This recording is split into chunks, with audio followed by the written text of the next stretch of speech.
एक बार की बात है, एक अध्यापक एक संपन्न परिवार के शिष्य के साथ कहीं जा रहे थे, तो उस शिष्य को कुछ मजाक सूझी क्योंकि उसके रास्ते में किसी गरीब मजदूर के जूते दिखाई दिए।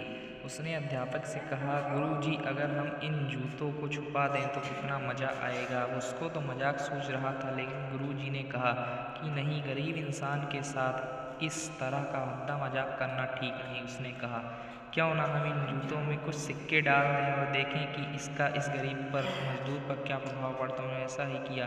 जैसे ही मजदूर अपना काम करके घर लौटा और उसने एक पाँव अपने जूते में डाला तो उसको कुछ कठोर सा महसूस हुआ। उसने अंदर हाथ डाला तो उसको कुछ सिक्के दिखाई दिए और थोड़ा आश्चर्य में पड़ गया। आसपास किसी को देखा तो कोई भी दिखाई नहीं दिया। वापस उसने दूसरा पैर अपने जूते में डाला और वापस उसको उसमें कुछ सिक्के दिखाई दिए।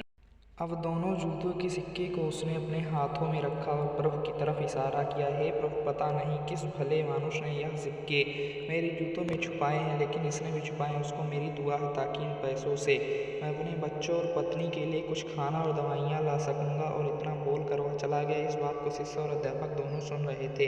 अब अध्यापक ने शिष्य से पूछा कि अब तुम मुझे बताओ कि तुम्हें कैसा महसूस हुआ। तुम्हारी पहले वाली मजाक है मेरा यह तरीका। तो उसने गुरुजी से कहा, मैं आपसे क्षमा चाहता हूँ। अब मुझे समझ आ गया है कि सच्ची खुशी किस चीज़ में है। जब हम किसी की मजाक उड़ाते हैं तो हमें कुछ पल का आनंद मिलता है, लेकिन इससे हमें बद्दुआ मिलती है।